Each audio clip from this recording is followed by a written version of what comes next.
Hey, this is Captain Charisma Christian Cage here from TNA, and I want all my peeps, all the Christian Coalition, to know they're listening to The Blaze, 1260 AM. Hey guys, it's James Walsh here from the Wrestling Epicenter. I'd like to thank you for finding us here on YouTube. If you get the opportunity, please click that subscribe button, as well as the notifications bell. This way, anytime that we upload any new content or new-to-you content from our archives dating back to 2002, you'll be notified. You can check out what we're up to. Please also check out www.wrestlingepicenter.com for all your wrestling news and information needs, as well as check out our store to keep us running free and clear. Without any further delay, let's get to why you're here. Thanks for checking out Wrestling Epicenter on YouTube. Yeah, pretty good. Thanks for asking. Question here: do you have any news on the upcoming TNA video game? No, I wish I did. Actually, I'm a big video game player. I love gaming, so I'm looking forward to it coming out. And but I've heard nothing but good things about it. I'm not sure exactly as far as the release date goes, but I mean, I've heard I have a couple of guys being able to play it kind of raw. I mean, as far as it's not completely finished yet, as far as I know, but apparently it's unbelievable, and the graphics are amazing. I mean, video games are such a huge industry these days. I mean, it's huge, and playing the game sometimes it's like watching a movie or feeling like you're actually part of the action or whatever. They keep evolving and becoming better, and it's a big step for TNA growing as a company also to have this video game come out and then have it reach a different fan base in that way. Definitely. Out of the speaking of video games, out of the three next gen consoles, which one do you prefer the most and why? I have the Xbox 360. Actually, I was a PlayStation. Actually, I was a GameCube guy first, and then because it was easy to take on the road with me, I could just stick it in the corner of my suitcase and take it with me wherever I went. But then when we made the PS2 a little bit smaller, I got that, and then I kind of fought off. I wasn't big on the Xbox thing. It just looked big, and the controller looked a little strange and a little awkward to me. And then finally, a friend of mine sold me on it, and I was like, all right, I'll get one. And I got one, and that's all I've played ever since. So I'm a little partial to the Xbox 360. You ever tried a Nintendo Wii? I have tried it. Yeah, it's fun actually. It's fun to play. I don't think I'd want to play on that like every time I play, but it's cool if you have a bunch of guys and you're just hanging out and goofing around, and it's kind of fun to mess around with every once in a while for sure. Oh yeah, I can't wait until the TNA game comes out when it comes out on the Wii with the motion controls. Yeah, I can't wait. I mean, a wrestling game with that will be pretty interesting for sure. Definitely.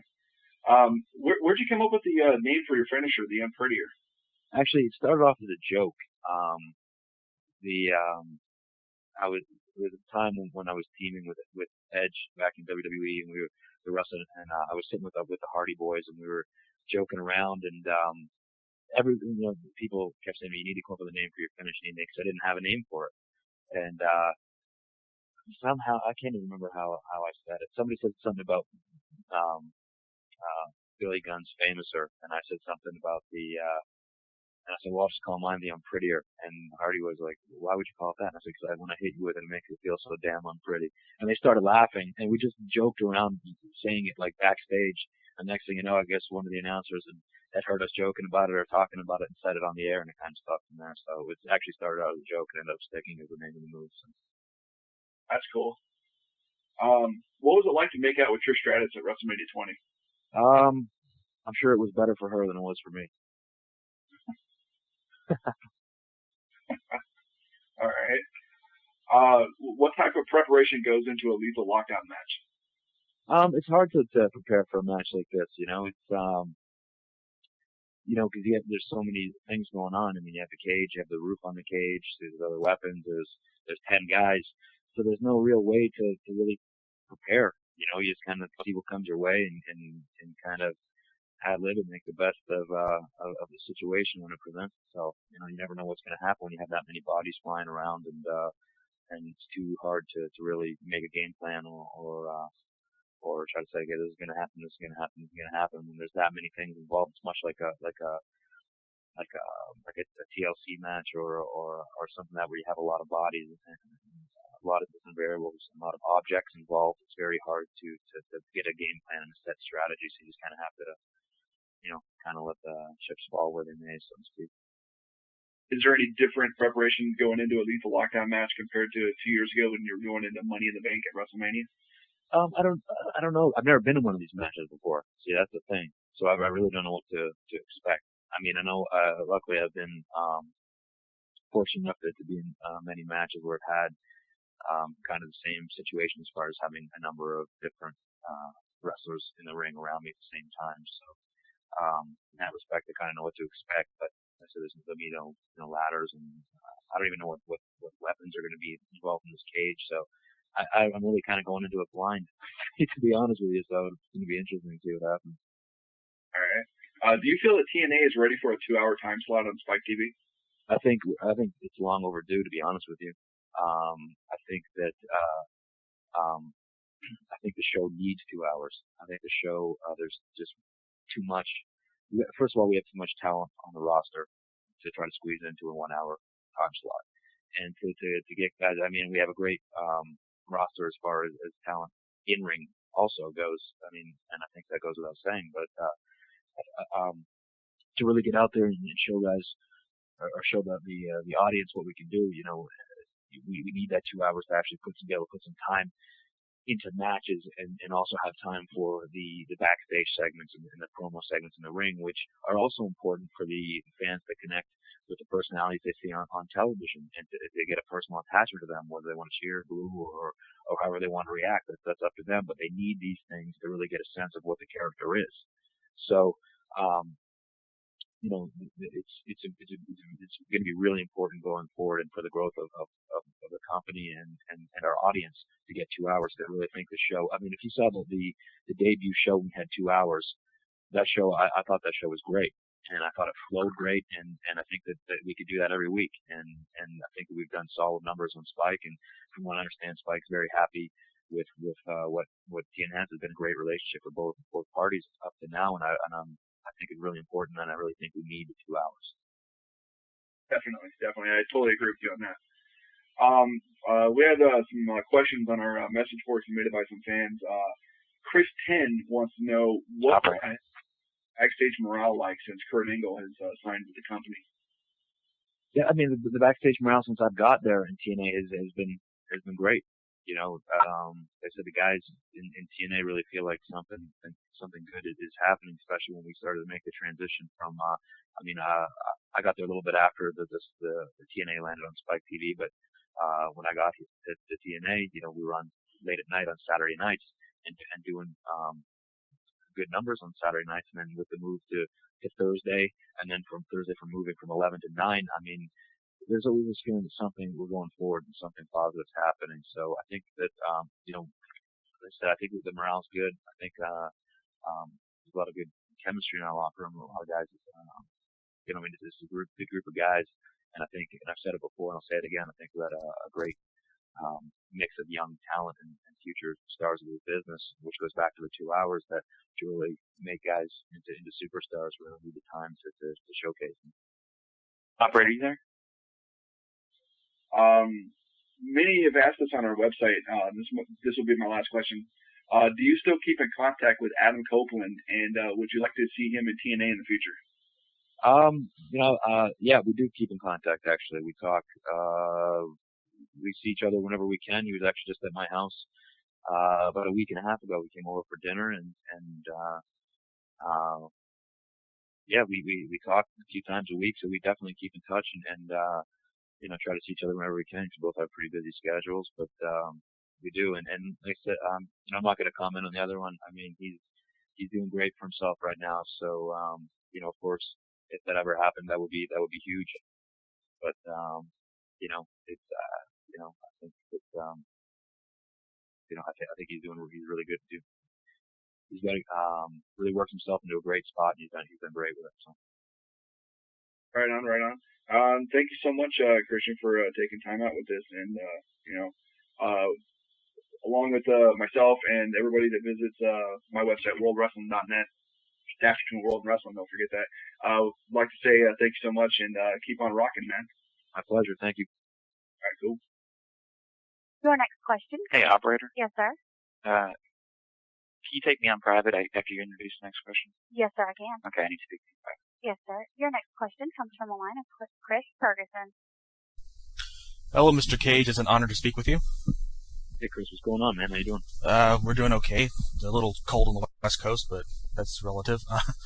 Yeah. I guess the first question I have for you is, last year you were the face champion of the company, and now, obviously, you're a heel and you're doing a great job. Is being a heel champion easier for you than being a face? I think so. I think it's just, I think you see more of my natural personality come out when I'm wrestling, quote unquote, as a heel. I'm sarcastic by nature. That's just me. And when I get on TV or in front of an audience, I crank the volume up. It's funny because a lot of people don't realize that if you meet me in real life, I'm actually, and I'm around a bunch of people that I don't know, I'm actually a little bit shy, to be honest. If people don't believe it when they see me on TV and they meet me in person, but it's one of those things. I mean, like I said, it's my natural personality. My friends will tell you that it's like, it's not really much of a, I mean, except for the fact that I won't run behind somebody and hit them with a chair in the back of the head when they're getting mail out of the mailbox or something like that. But it's definitely an easier, like I said, it feels more natural for me. And I think that, last year, it was an adjustment, definitely. And, I think I've done much better with this title reign than I did with my first. And, this one feels a little sweeter than the first one for sure. But, I just feel like I'm on top of my game right now, and everything seems to be clicking. I'm excited about it, and not that I wasn't last time. Like I said, it just felt like a really big adjustment period, and it's hard when when sometimes you feel, you know how you would react, but you don't know that's how you should react, and that's kind of how I was thinking beforehand. Now it's just like, no, I know this is what I would do, and this is what I'm going to do. So I think that makes a difference. All right, well, as many of us know, this is your second Lockdown pay-per-view. Last year, you had a match with The Abyss, which some on the internet, myself included, called the best cage match since Brett and Owen in SummerSlam '94. But what are your personal feelings about that match? I love that match. I really did. And actually, I'm excited about it because it's going to be, there's a clip of it that's going to be on my two favorite shows are House and Entourage, so it's going to be on House, I think, coming up this week.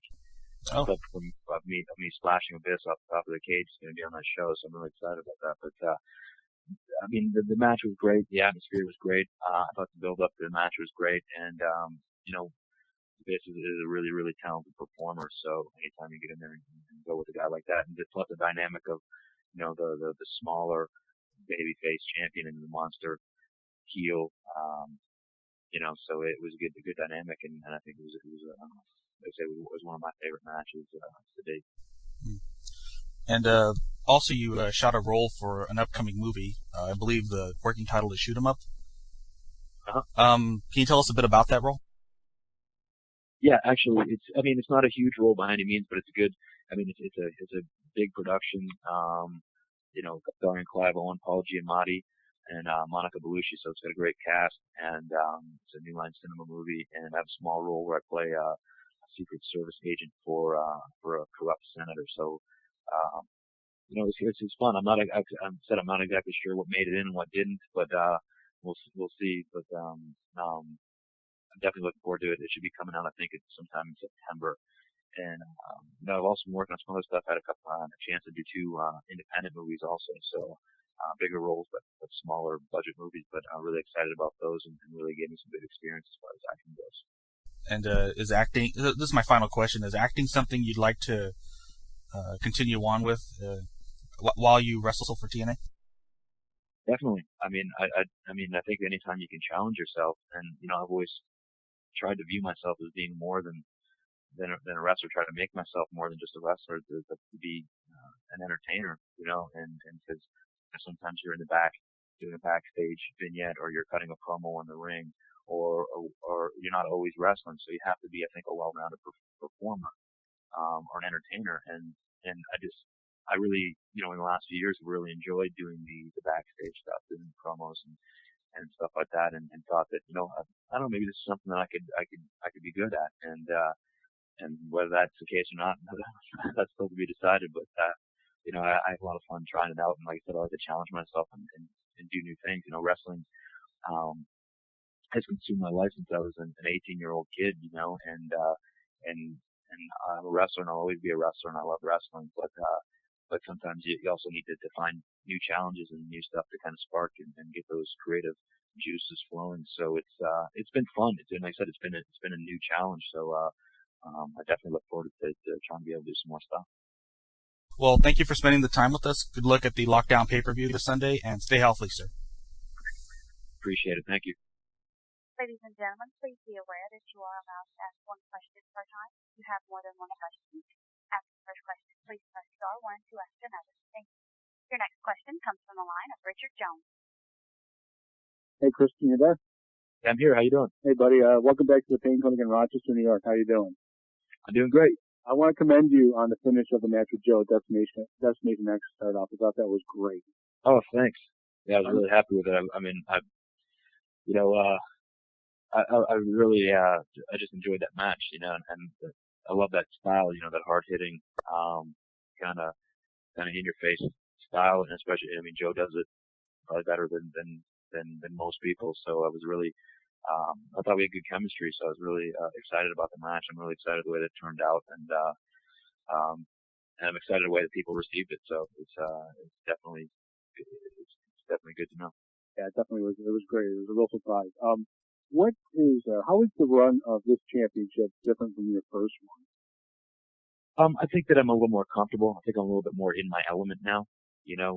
Whereas before, I talked about this a little bit before that the first time at first I was a little bit maybe unsure of myself as far as where my character was and what my character was when I first came into TNA and what direction. Like I said, I kind of thought to myself, I know what I would do in this certain situation, but I don't know if it's what I should do. Whereas now it's like, I know what I'm going to do. This is what I'm going to do. I'm going to do it regardless. So there's no hesitation. So I really, just feel like I'm a little bit more in my element, a little bit more of a comfort zone. And I think it's showing on TV and in my promos and in my backstage segments and things like that. So I'm really excited about it and just having a lot of fun right now. I'll ask you one more before I let you go, and then I'm going to get back in line. But I want to know, since you joined TNA, who do you enjoy with working in the ring? And has anybody come up and asked you for any advice? Definitely. That's the thing about who do I like working with. I've had some great matches. Obviously there's the guys that I've worked with in the past, like Rhino. Him and I, we had actually on the debut show for the prime time on Spike, we had a great cage match. So obviously I love working with Rhino anytime. Just had a match with Samoa Joe. Great talent. Love working with AJ. I think he's really finding himself now also and really starting to show a lot of personality to go along with his tremendous, in-ring talent. So, he's really starting to become a really, really well-rounded performer. And I think he's the one for him and for Joe and for Daniels. And, I'd even love to get in and wrestle some X Division guys at some point too. A lot of young talent there. Saban, love to work with guys like Bobby Roode, Eric Young. I even love to work with Jerry Lynn. I've never ever had a chance to have a one-on-one match with Jerry Lynn. There's so many guys that I would love to get in the mix with, and it's kind of like a blank canvas, so to speak. There's so many guys there that I haven't had a chance to wrestle yet. Our next question comes from the line of James Lowe. Hey, Christian, what's going on, buddy? How you doing? Pretty good, actually. My broadcast colleague, Cousin Chris, had a quick question, and I had a little quick question. I'll let him go first. Chris, you want to jump in there? Chris, you still there, buddy? I guess he hung up. Okay, here's the deal, Christian. That's interesting. Okay, I know that you were working in, you made a couple appearances for Ring of Honor, and I know that CM Punk had a decision to make, either go to TNA or go to the WWE. and he went with WWE. Do you think that was a wise decision? I mean, I can't say. I mean, Yeah. everybody has different, reasons for doing it, is what it is that they do. And, Yeah. I mean, Ring of Honor is a great promotion, and they've got a strong following. But I mean, most guys that get into this business, I mean, I can't speak for CM Punk. I can speak for myself, and all I can speculate is maybe this is somewhat what he was thinking, or guys like that think, is that I never got into this business to be a weekend warrior. You know what I mean? I never got into this business to be a guy that wrestles for fun on the weekends and has a regular job 9 to 5 during the week. If you want to do that, that's great. More power to them. But that's not why I got into it. I got in this to be the best, and I got in this to make a living and support my family, and it's because this is what I love to do. And I mean, there's at a certain point in your career, especially when you've been doing it for years, you need to you need to go and get exposure with the television pay-per-views, and you need to get paid. So not to say that he was not getting paid, but I'm sure it's not the money that he's making now. So like I said, I can't speculate for his reasons, but I mean, I know what mine were or would have been, and like I said, you really, to take yourself to a different level, there's nothing like getting exposure, and that's definitely what you need in this business to move to the next level. Well, I know that you're a real prankster on and off the TV. Do you ever just call Edge right before he heads out to the ring and tell him that you're still champ and hang up on him just for the No, just for a kick? No, actually, I should call him sometime, see if he has his phone while he's on live TV. But no, sometimes I'll send him a text message or something. If I see him on TV, I'll send him a text making fun of him, and then as soon as he gets out of the ring, he'll send me one back or whatever. But we actually do that to each other. He'll send me messages. I'll send him messages. Same with the other guys. So it's fun. I still keep in contact with my friends from there. So. Oh, that's cool. Well, on behalf of the internet wrestling community, I know that you guys don't get thanked enough for doing these, but thanks for participating in the conference call today, buddy. Appreciate it. Thanks. Definitely. Our next question comes from the line of Jim Bertha alone. Yeah, Christian, what was it like working the rigorous schedule and trying to stay healthy in WWE compared to now working TNA schedule, trying to stay healthy?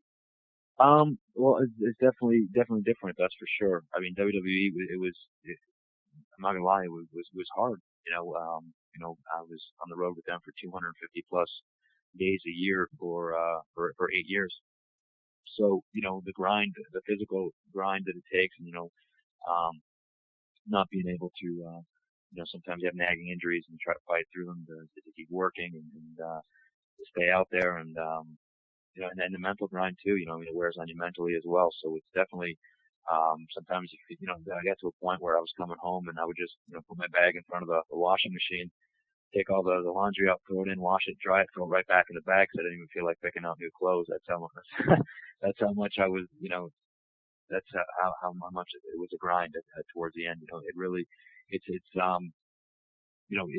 great to be able to do what you love to do, but at the same token, people think it's all glitz and glamour, and it's not. There's a lot of hard work that goes into just getting to the shows, and so it's definitely takes a toll on you, especially when you do it for a number of years. But now it's great. The TNA was, right now, the two TVs a month and one live pay-per-view, and then we're all starting to branch out and do some live events, which are right now probably just 1 or 2 a month. So the schedule definitely gives you more time to feel like a human being, and to heal up a little bit and to kind of prepare yourself mentally to go back out there and get back at it. So it's definitely a difference. With that said, too, a lot has been made recently, especially with Sports Illustrated coming out with reports with athletes, not just wrestlers, but athletes taking medications, whether prescribed or not prescribed. Do you think having something in place like a wellness program, and I know you're not there, but just in general, will help wrestling or help wrestlers, or is it just more or less everybody's got to monitor themselves? I think it's definitely, it starts with you as a person. I think definitely, but I think the wellness program is a great idea, and especially I think more or less for like you said, for pill problems and things of that nature, and I think more recreational drugs. Definitely, you don't want to lose people unnecessarily for sure. So I think it's a good thing. Our next question comes from the line of John Waldman. Hey, Christian. Greetings from Slam Wrestling. How you doing? Good. How you doing? Doing well, thank you. I just had a two-part question for you. As you mentioned before, this is your first Lethal Lockdown match. I'm wondering if you've had any consultations with guys who have done either the Lockdown match before or the War Games before, such as Sting, about how to work in the match. And the second part is, how is it going to be for you to work in such a confined space during this match? I haven't really talked to anybody about it, to be honest with you. I'm actually, I'll probably, leading up to here in the next couple of days, I get a copy of the Lockdown from last year and watch the match and try to get a feel for it that way. And then, like you said, it's so hard to get a game plan to go into one of these things, so just kind of get in there and see what happens. But, I've been able to wrestle in matches before, nothing with a top on it or a ceiling on it or anything like that. So it's definitely going to be different. I don't really see it as being confined. I don't know. It's a tough question to answer. It's definitely going to be a different animal, that's for sure. So, but I'm looking forward to getting in there and putting on an entertaining match for sure. And it's always great to get out of. The fans in Orlando are great, but it's really nice to be able to take the show on the road and get to the other parts of the country. Fans watching sport on TV get to come out and see us live. For sure. And in terms of the confined space, also working not only just in the cage where, in the past maybe you've done a couple, maybe 2 people, or the matches versus the Hardys where it's 4 people in the cage, but now it's 10 people in the cage.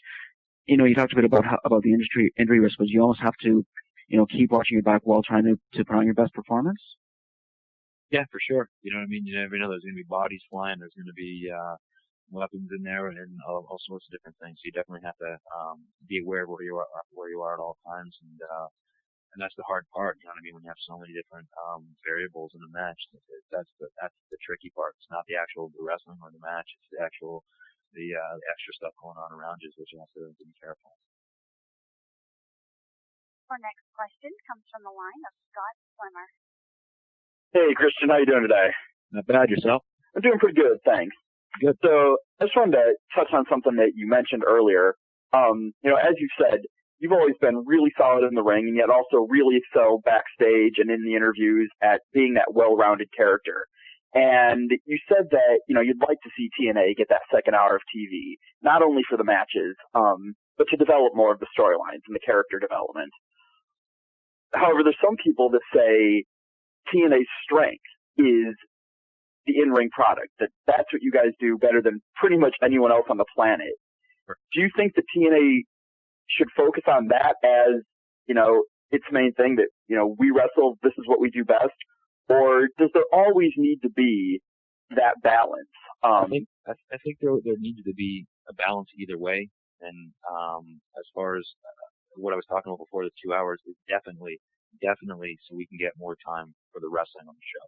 Okay. Because and all the other stuff, you do need it. It all goes hand in hand. The people need to identify with who they're seeing and why they're cheering, or why they're booing somebody, or why they hate somebody, or why they like somebody. They need to know why they identify with that. And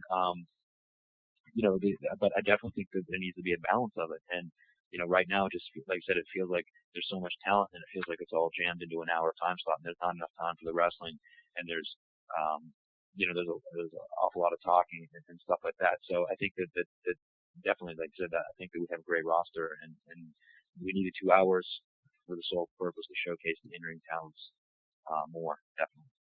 Okay, and then real quick, back in the day when, you were traveling on the indie scene with Edge and with Rhino, did you guys ever in your wildest dreams really think that one day all 3 of you would have been world champions? Or is this something that, is still phenomenal to think about even today? It's a little crazy, of course you dream about it and you talk about it, and, sometimes when you're young, you have it all figured out how you're going to do it. And then when you actually, get in business and you realize it's not really how it works, and it really is, it is a long road. It's a hard road. And a lot of times you come to work every day and you have to prove yourself over again every single day, and it's, But no, to be honest with you, I even as much as I dreamt about it, and it's say all three of us, I don't know, I probably would have said the chances are probably not that great, but the chance of one of us doing it, I would have said we were a little bit better. But I think it's great because I think that all three guys are deserving of it, and that really showed what they. Steve Azamano didn't. I'm sure he'll get another shot, but you said plus three kind of different styles too, so. It's been cool. It would actually be hilarious if Edge and I had carried them at the same time. It would actually be really funny. Our next question comes from the line of Brian Thomas. Hey, Christian, Brian Thomas from thedailySuplex.com. How are you doing? Not bad. Yourself? Pretty good. A quick question for you. Just being in WWE, you took a lot of beatings in the type of matches that you put on there. Your body went through a lot of work with all those TLC matches, ladder matches, and all that. How many years do you feel you have left before you think it's time to slow down or even retire? Yeah, I'm not. I feel good. I actually feel really good, and so physically, that I'm not worried about it. And especially like I said, this last kind of year and a half, being away from the everyday grind. I think it put years back onto my career. So, with that being said, I always said that I would do this until it wasn't fun anymore. And, I'm not going to hang around and just try to be one of these guys who's just to collect a paycheck. That's not what I'm all about. You know what I mean? I do this because I love it. And, I said the thing is I want to enjoy what it is that I'm doing. And right now I'm having a lot of fun. So I never said I put a time limit like I'm going to retire at 31 or I'm going to retire at 35. I'm going to be retired before I'm 40. I never said that. I always said I would do it till it wasn't fun anymore. All right. Thank you very much. Thank you. Your next question comes from the line of Michael Johnson. Hey, Christian, how you doing today? What's up? Wanted to ask, when you left WWE, one of the reasons that you did was to, like you said, take some time off for yourself and your family. Do you feel like that a year and a half later, looking back, it was the right move for you because you were at that cusp of where a lot of fans felt you should have been moved up into an upper echelon role. You had that bit with John Cena, and then they kind of didn't go with it, so you moved to TNA. You're obviously top player there. But looking back overall, do you think it was the perfect move for you at the right time? For sure. I think I've always been a believer in that everything happens for a reason, and I think that everything that transpired and went down, happened for a reason, and I feel really comfortable with where I'm at, and like I said at that time, the more personal time that I had, and also time to branch out and try other projects and do different things, is kind of even refresh my mind even for the wrestling business. So it's definitely good, because if you're in that grind, you're on every single day. Sometimes it burns you out, and sometimes you need, But the thing is when you're a wrestler, you're always a wrestler. You know what I mean? It's in your blood, and there's nothing you can do to change it. So, but it's nice because, like I said, you got a few days to just kind of relax and set your mind at ease, and then when you start to get that itch, it's time to go to work, and it's been really beneficial for me. Our next question comes from the line of Richard Jones. Hey, I'm back.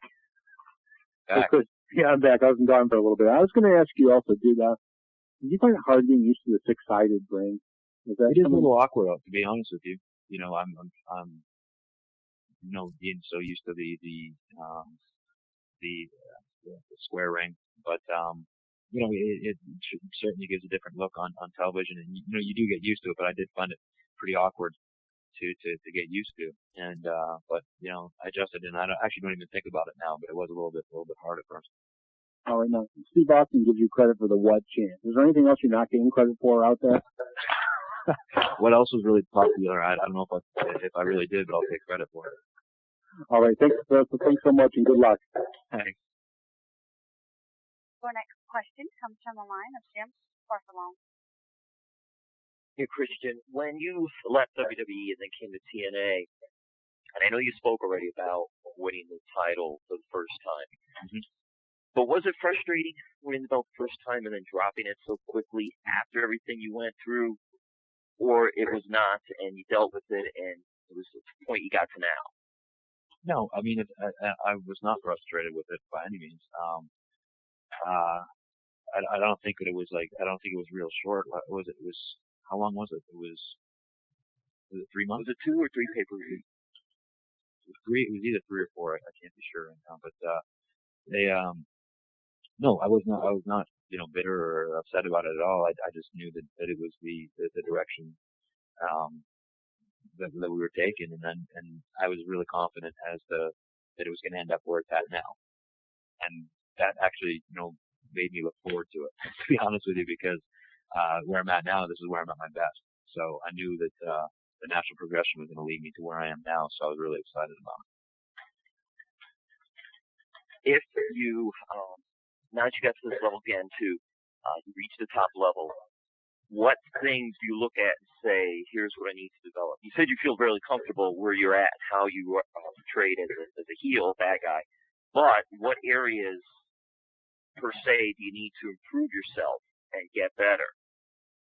I think that once you stop learning in this business, then, then I think that I just don't think that you ever do, you know what I mean? Or at least you don't get better. So, I mean, of course, there's things that I can do better. And, actually, I really feel like I needed to step up some of my offense, to be honest with you.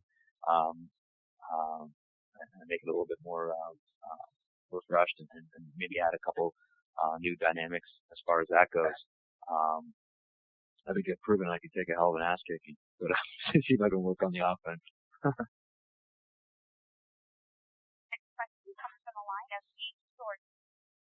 Christian, good afternoon. How are you?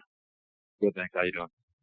Okay, I remember back in November 2005, I was back there, Genesis. You had a hoodie on.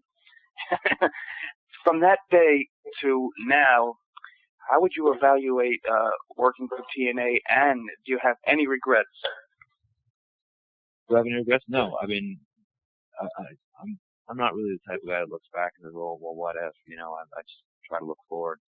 And, I mean, like I said, I think it's been positive, definitely a positive experience for me. And I looked at TNA as a real challenge for me to come into a company that was obviously growing and it was on its way up. And I felt really challenged and really, excited to come to TNA and to be a part of helping it, move forward and to develop. And we're taking baby steps at this point as far as, moving to Spike TV, then moving to Thursday nights, then Thursday nights at 9. And next thing you know, we'll have 2 hours and we'll just keep taking steps like that at a time and step by step we'll get to where we all want to go. There have been plenty of rumors that Rob Van Dam will opt out of his contract in the WWE, join TNA, and make all the fans happy. This is either the wrestling fans, of course. How would you feel with Rob Van Dam joining TNA? And how good would his role be there? Oh, I mean, unbelievable. I mean, obviously, when you talk about a talent like Rob Van Dam, I mean, like I said, I'm not sure. I've not spoken to him in a long time, but and I'm not sure what his situation is, but that would obviously be a huge feather in the cap for TNA if that were ever to take place. I mean, he's got a great loyal following. He's an unbelievable talent, and he's a really good guy. So he would definitely be a great fit for the company for sure if that were ever happen. Comes from Scott Former. Operator? Yes, sir. Can we go to private, please? Yes, sir. Okay, Christian, one more question for you. There's been talk that TNA is going to begin to distance itself from the NWA and the NWA label. Is this something you see as sort of a natural progression for TNA in the same way that the AWA, WWE, and WCW all broke away from the NWA before they got, huge? Or did it really mean something to you to say, I'm the NWA world champion? Oh, for sure. When you talk about the lineage of a title like that, I mean, think of the guys that have held the title. You think of Jack Briscoe, Harley Race, Ric Flair, Dusty Rhodes, Dory Funk Jr. You think all these names, and it's, it's great to have your name identified with those guys. But at the same token, I mean, I've heard I've heard just as many rumors as everybody else, and I don't know exactly where it stands, but and I'm not really sure. But I mean, we'll see what happens going forward. Ladies and gentlemen, please be aware that there are 10 more minutes allowed for questions. Your next question comes from Michael Johnson. Hello again, Christian. How are you? Good. What's up? Earlier when I was talking to you, you mentioned, and also earlier in the conference call, that you were trying to find yourself as your character when you first came to TNA. I was curious what the differences were with coming up with creative ideas and bringing them into the storylines in WWE versus TNA, and also what the whole process was like for you going from your character in WWE and being a babyface right out the door with TNA. Yeah, see, that's the thing that kind of threw me a little bit. I was not used to having people cheer for me, and I mean, you were hearing pockets of it when I left, WWE. There were pockets of people, like I was getting strong reactions everywhere, but there was pockets still booing me, but there was pockets of people that were cheering for me when I left. But I was still, nonetheless, I didn't change my style, and I was still wrestling that heel style, So it's and when I came over to TNA, it was full fledged. I was getting cheered, and like I said, it was kind of hard for me to find that balance of how do I keep what it is that made me what I am, but yet have people continue to like me. So it's like that's what I was had a little bit of a tough time with, but I think that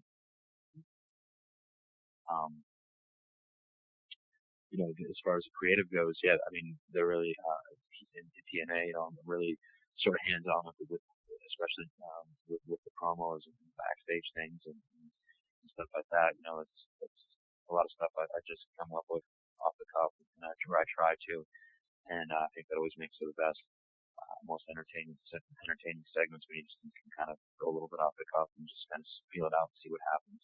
I think that's what I've been doing a lot with AJ lately. We're just kind of throwing things back and forth, and he's starting to get a great feel for that too. So it's been some good stuff. And as far as WWE goes, I was always, as far as promos and stuff go, always had some input with the writers and stuff like that. But there were those certain bullet points that obviously had to take care of, and I got to a certain point there where I could talk about storylines and things like that. So, but it's definitely a little more leeway for it in TNA for sure. Your next question comes from the line of Jim Barcelona. Dan Christian, a lot's been, some has been written about, said today about UFC, things that they're doing, and it is a different dynamic than pro wrestling.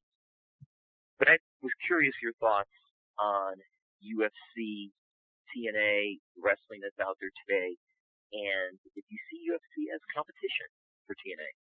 I don't know if it's direct competition, but I think they're definitely in the same realm for sure. I mean, back to back on the same channel, So I think that in some sense they have the same fan base. But whether the people see it as the exact same thing, like when I think of pro wrestling, I don't think of UFC. When I think of UFC, I don't think of pro wrestling. So that's me. You know what I mean? So I'm not too sure. I mean, if you watch the Ultimate Fighter show, they have a lot of promos, a lot of guys talking smack and doing that sort of thing. So in that sense, it's kind of pro wrestling-esque, I guess, trying to get develop characters with guys in there that you end up hating, guys that you end up liking, and you end up rooting for. So in some sense, there's some definite entertainment there. Our next question comes from the line of King Jordan. Hi again, Christian. We go back to the last pay-per-view. It was Sting versus Abyss, and the casket came out, and the crowd in unison started chanting, "Fire Russo, Fire Russo." Were you there to see Russo's reaction, and what was your reaction? And one other thing, who do you think's going to make it in the NHL playoffs? Do you think the Rangers have a chance? Yeah, well, first of all, I mean, I was getting ready for my match, so I actually didn't see anything what you just said transpired. I haven't even seen it. So have you heard about it? Yeah, I guess. I mean, I've heard heard people say some stuff about it, but like I said, I never witnessed it for myself. I didn't actually even see that match, so I can't comment on it. But as far as the NHL goes, I definitely I'm really sad the Leafs aren't in there, and I'm really kind of pissed off that all the Islanders had to do was just do Toronto a favor and lose their game, but they couldn't do that. They had to win in a shootout. So, do you think the Rangers have a legitimate chance? The Rangers? Yes. The goaltending's strong right now. Lundqvist is playing good. I don't know. I watched Vancouver last night, man. Luongo made 72 saves. So, I mean, unbelievable. In the playoffs, you got to ride a hot goaltender. So I think whoever's goalie steps up, there's a lot of good teams this year. San Jose looked good last night, although Nashville looked good coming back. You know, they ended up losing the game. But the guys from the Islanders who got suspended, do you think that was an appropriate suspension? For sure. You know, the one. Yeah. Yeah, Chris Simon, definitely. I mean, you know, I mean, I'm all for fighting in hockey. I mean, I don't even see what the big fuss is about, to be honest with you. I mean, I love it, and you know, I heard somebody make an analogy once. It said that half the fans come to watch the hockey game, half the fans was it Canada? Sorry, I'm gonna mess this up. Hold on a second. Said is it half the fans come to see the fights, and I'm gonna mess it up. There's something to do with then. I just butchered a funny joke, but I can't remember what the analogy was. I just ruined it, scratched it. So, yeah, definitely he got the right suspension for sure. My name is James Walsh, and I'd like to thank you for checking out the Wrestling Epicenter here on YouTube. If you have not done so already, please do click that subscription button and the notifications bell. This way you'll be notified anytime I upload any new or new to you classic content from our archives that date back to 2002. If you get the opportunity, please also check out www.wrestlingepicenter.com for all your wrestling news and info needs, as well as our store to keep us going free and clear. Without any further delay, let's get to why you came here, the content here on YouTube.